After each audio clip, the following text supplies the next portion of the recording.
what's happening? It's Ike from Flipside Music, and welcome to What the F.A.Q. number 50. Holy crap. We're almost at a year. Oh, yeah, and it's Dylan. Sorry. That's all right.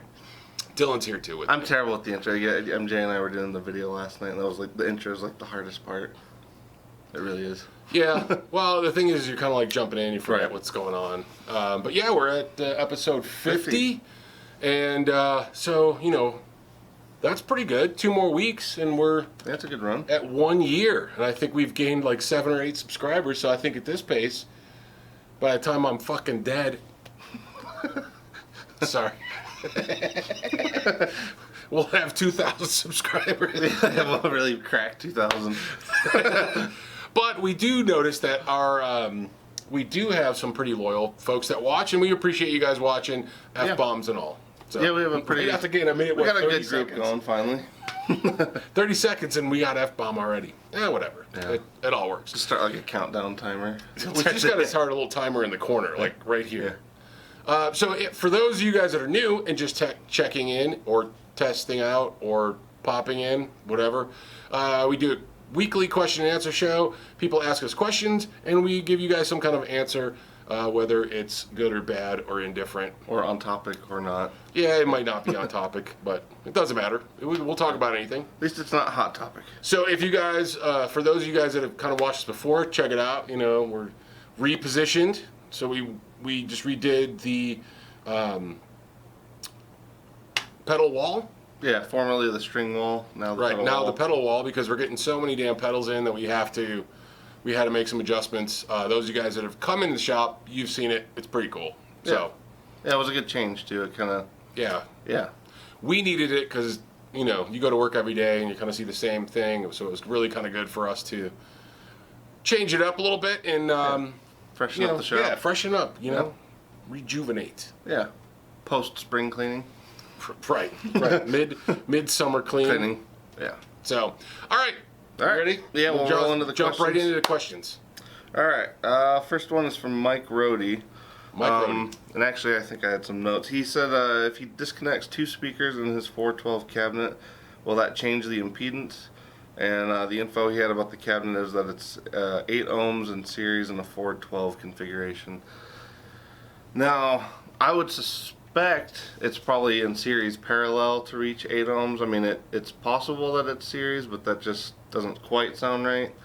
Because usually with series wiring, you have negative to positive connections on all the speakers, so the idea is to kind of bring down the impedance. So if you end up pulling 2 of them out of there, you would end up changing the impedance. But if you had, well, it kind of depends on what the ohmage of each speaker is. Like if you're dealing with all 8 ohm speakers, you could still get it to 4 or 16. Whereas if you're dealing with 16 ohm speakers, you really only have the option of getting it to either 32 or 8, but 8's the only one that's actually usable. Right. So yeah, I would check to see what the ohmage of each speaker is, and then you'll have a better idea of what you'd be able to do. But yeah, series connection is always positive to negative connections on the speakers themselves. So yeah, I mean, I think that's probably the starting point. I mean, I don't mind even addressing it again if that just made it more unclear. Or you can always message us. Yeah. If you want to, catch us on, on Facebook or something, message us on Facebook, and we can help you work through that. Yeah, because without knowing the ohmage of each speaker, it's hard to know. And like I said, to have a 412 at 8 ohms would lead me to believe it's in series parallel, because that's usually what ends up happening, where you have 2 of them that are in series and 2 of them that are in parallel, and that way you get you get to the target of 8 ohms. But that's really hard to do when you're dealing with all 8 ohm speakers, other than doing series parallel. So yeah, if you pull them out, yeah, you're going to be dealing with 4 or 16 if they're all 8 ohms, which is still very functional. I mean, at least, yeah, because like I said, 16 ohm speakers, you kind of only get one option. Yeah, you're not having the same kind of flexibility. Right. That's more Dylan's kind of expertise area. Yeah, like I said, without knowing specifics on the speakers, it's a little hard to make that call. But yeah, most likely it'll end up being 4 or 16. Yeah.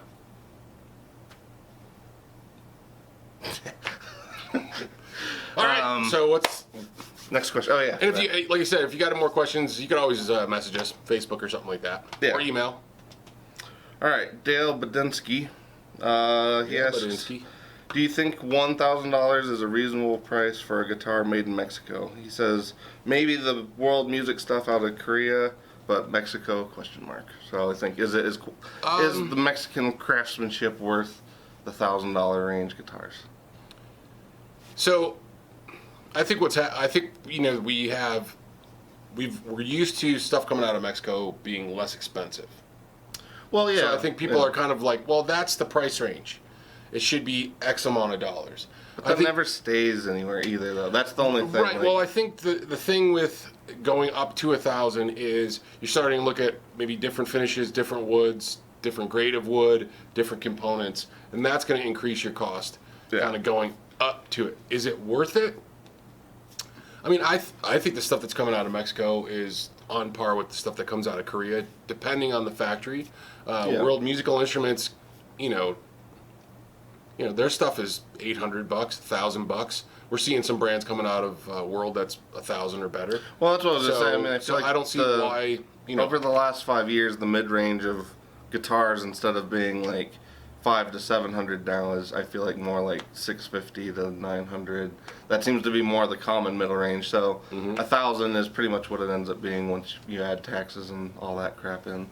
Right, and it kind of depends. I mean, does it come with a gig bag? Is it a different type of woods? Like I said, there's some other components. I wouldn't. It comes right down to being if you play it and think it's awesome, then I think it's worth it. Yeah, because I was gonna say that's the way I would be with a lot of that stuff. Is if you get your hands on it and you end up making a connection with it, then basically my number one is a made in 2008 made in Mexico Telecaster. So I got no problem. I just had it refretted. Yeah, and I mean, like, I love a lot. Now, granted, I bought that pretty cheap, so that doesn't count. I guess that is different on the question, but the build quality of the stuff that's coming out of there is awesome. I mean, we got some made in Mexico stuff that's here that we think is great. Yeah. Is it worth it? Yeah. Yeah. I mean, if you're looking for something that's new, there's a ton of stuff on the used market too that you could find that well, and that some will bucks drop as you well. a little bit. And I mean, still the main line of the Fender stuff out of Mexico is still in that $600 to $700 range. So right. It's still not quite 1,000, but it is getting closer. And that is the thing. Like, people's wages obviously are not going up, but cost and time still goes on. Tariffs and things like that. I mean, those are some. Unfortunately, there's some unavoidable situations that we have right now. We're seeing that in pedal companies. We have a number of pedal companies that have had to raise their prices due to tariffs. Yeah. They're paying more for components. Yeah, parts, materials, all that stuff. Yeah, parts and materials and all that kind of stuff. Because wages aren't really changing here for companies that assemble their products here. Then in Mexico, we're having some issues there with tariffs and stuff too. So. All that stuff's factoring in for sure. Yeah. And so, to be honest, there's some companies out there I'm sure that are kind of trying to mitigate things that may happen in the future. The problem I have with rising costs with some stuff is that it never goes back down. Right. Usually it does. Usually it doesn't. Once it kind of goes up, it's rare that it comes back down. Yeah. And when a price point lingers for a while, I feel like a lot of people really get used to that, and then they act like that should be that should be the price forever, and that's just sadly not the case. Right. Because even 4 or 5 years ago, you could get all kinds of USA stuff on the used market in the $500 to $700 range, and it's like now these days even Les Paul Studios start around even on the used market seem to be around the 700 or more mark. So it's like everything that was 500 5 years ago is now 700 or more. So as time goes on, that's just going to keep happening, unfortunately. Right, and then along with it, there's a whole bunch of things that happen along the supply chain too. Right. That come into play. Not only the tariffs, but then fuel costs, and if oil goes up, and there's oil that's involved, and then transportation and logistics and stuff like that. All that stuff goes up. I mean, I know this year, frickin' shipping companies are killing us. Right. I mean, post office has gone up, UPS has gone up, FedEx has gone up, everybody has gone up, and those affect everything. You got to remember on a retail situation too. You're covering those costs of shipping or whatever. So there's a lot of factors that go in. Is it worth it? Play the guitar, and if it feels solid and it speaks to you, then it's worth it. Yeah, that part's a pretty personal thing too. Yeah. Don't buy a $1,000 Squire Affinity, but yeah, that might be overreaching. Yeah. So I hope that helps. Yeah. All right. Next question is from Brian Landreth. He asks, how many dumb questions do customers ask per guitar sold? So it definitely varies, but some people are very knowledgeable. Yes. And kind of know what they're getting into before they come in. Or even if they're just research buyers, like, because we've had a lot of those too, like people that haven't necessarily played, but they still research everything they buy. So. Right, and then sometimes it's our job to kind of just clarify or solidify what they read, because some people, Yeah, because sometimes that doesn't help if they come in with a bunch. I mean, sometimes it does because they at least have some of the vocabulary, so we don't have to go through.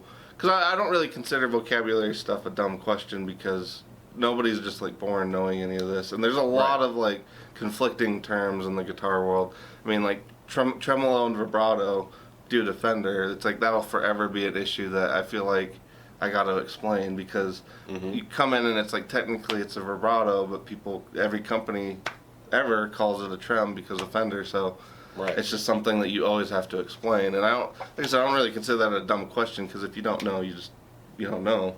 Right, and that, at least for us, I know that the way we kind of deal with customers and talk to customers is, we're trying to be an educational resource, to a degree. So if somebody doesn't understand it, we're going to explain it and try to let them, increase their knowledge base as well. Do we get some stupid questions? Yes, but it kind of depends on where that stupid question's coming from. Like and it depends on how you want to classify the question. Is it stupid question if somebody asks you something that's kind of ridiculous but they don't know? You know what I mean? Then I don't consider it a stupid question. There's not clarity to the question. Yeah, and I mean, because like ignorance is not a bad thing, because I feel like a lot of people think like if you say the word ignorant or ignorance, like it's a really bad thing. It just means you don't know. Right. And it's like I said, nobody is born knowing any of this stuff.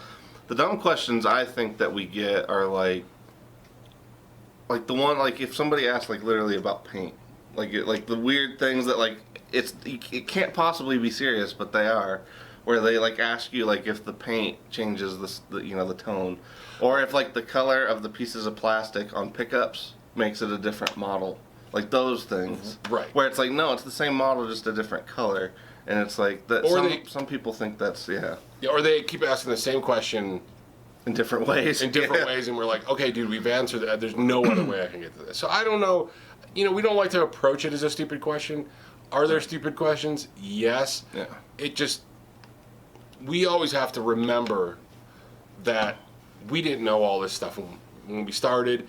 And plus, the questions that get me more pissed are the ones that are like completely misguided, or it's like, where did you learn that from? Right, yeah, like you come, those are the ones that probably aggravate us more, or the ones that are ridiculous, or it's more statements that are completely unfounded. Right. There's weird things that affect us, and how like questions and statements that we kind of were like, okay. Yeah, it's not, when people are asking for more especially when they like those aren't bad. Yeah, when they assert something like it's a fact when it's still something that's really left up to your own perception of something. Right. That's when it becomes difficult, because it's like there's there, like especially with the pedals or the guitars, it's like there's a use for all of it if you find it. It's like it just doesn't, not everything's going to appeal to everybody the same way. Right, and it's not all cut and dry. These are tools for art. Yeah, and at the end we're talking about something we can't even. Yeah, it's not tangible. It's not physical. I mean, it is physical, but it's not. It's not a visible thing that we can all like agree on. Right, and like sounds or whatever. And some people, don't, everybody's got their opinions. Right. Yeah. I could go on with it. Yeah, exactly. I'm not going to. So I hope that answers that. Yeah. Check it out. No squeaking. Yeah, no squeak. For those of you that get aggravated with the squeaking chairs like I do, I finally took control. We should just insert some extra squeaking in. If I took control of the squeaking chair situation. Everybody's gonna miss it. Yeah, they're totally gonna miss it. All right. We'll get a chalkboard. Yeah. Yeah, just. John Harden, have you guys ever thought about having a raffle on a guitar or other gear? And he had more to the question, but I kind of just wanted to use that one to open up the raffle discussion, because we have thought about it, and we've actually been talking about it a lot lately. Yes. Neither one of us is super well versed in like the differences between raffling and gambling, or what lines you can't tread over. So if anybody knows, and I don't know, I'm going to look into it. But if anybody happens to know a lot of that, yeah. I've tasked Dylan to do some research on, because raffles and gambling can be, there's a thin line between the two. Right. And we certainly don't want to do anything that, gets us in trouble. Right. But if we can do something where we can offer customers an opportunity to, like buy a ticket and be able to win something, like, if it's $5, I don't know, as an I think that would be really cool. We just got to figure out whether or not there's any state laws or national laws or anything that would be running into any issues, because we don't need to get pinched with that kind of shit. Right. You know what I mean? I mean, we're just trying to run a store and do some promotions, but we may, you may see some giveaways happening later on this year. My birthday is in November, and it's kind of a big one for me, so I'm definitely going to give some shit away for that. Because it's a big birthday for me. What the hell? And we're growing and we're doing well. We're getting bigger, and it's pretty awesome. And I'm definitely going to do something there. Cool. I don't know what it is yet. Yeah. But we're going to do something. Yeah, and in terms of the raffling, like, I believe if we limit the number of tickets, or limit the purchasing of tickets so that you can only really buy one per person, I think that's how we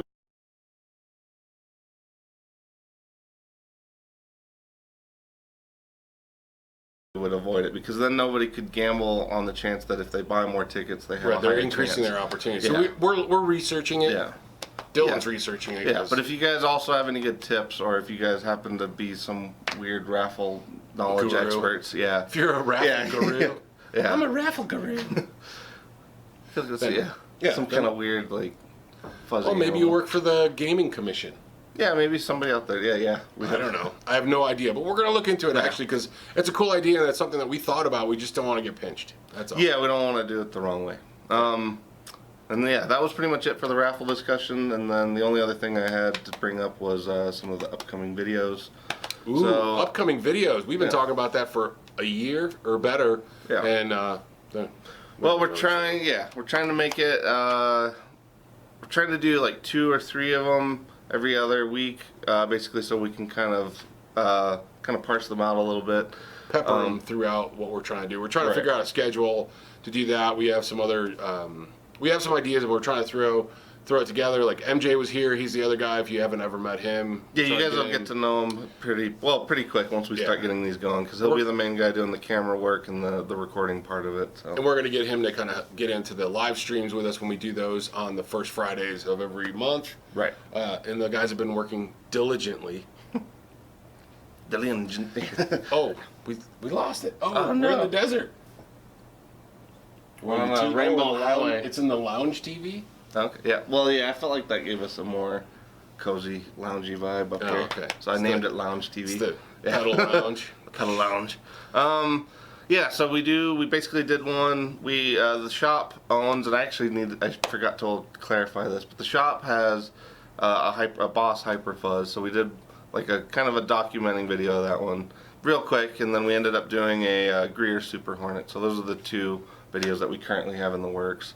The Demogorgon will be basically right after that, and then we're going to start, we're hoping to do in the next week or 2 a video about essentially how to test fuzz pedals, because on the topic of dumb questions, they're really not even that dumb, but it's just, I feel like those are the ones we run into the most with customers, where they just, a lot of people don't understand, or like they're trying to be quiet, because I think I've said a lot of this before, but they're trying to be quiet. They pull back the volume on the guitar, not realizing that that's going to clean up the fuzz, and then they come up to the counter and say, the fuzz is broken, it's not doing anything. Enough. Yeah. Right. Yeah, so we're going to basically just do that, and we're going to use kind of maybe one fuzz pedal from each of the main family trees, because oddly enough, the Hyper Fuzz actually cleaned up probably the most last night. Oh, nice. So That's a really nice. Yeah, it's a fun That's one. a fun fuzz. Yeah. So those are some of the ideas that we're going to do with some of the video stuff. We're going to, obviously, actually the execution and putting them out there is when, is proof that we're doing it. We've been saying it for a long time, so we just actually got to.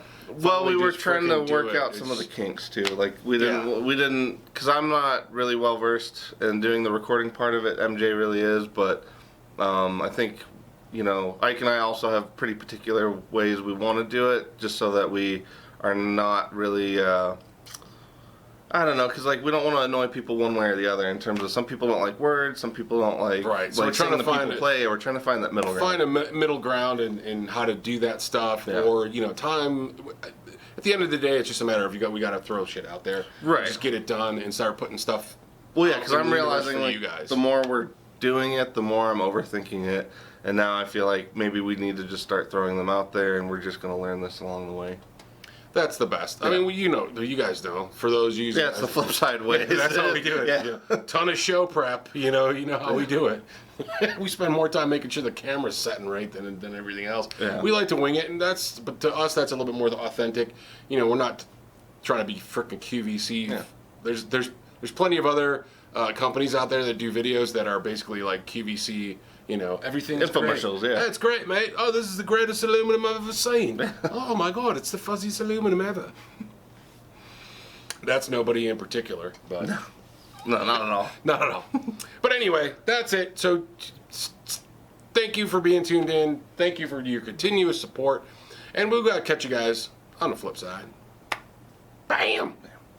You're on the Dr. Phil show.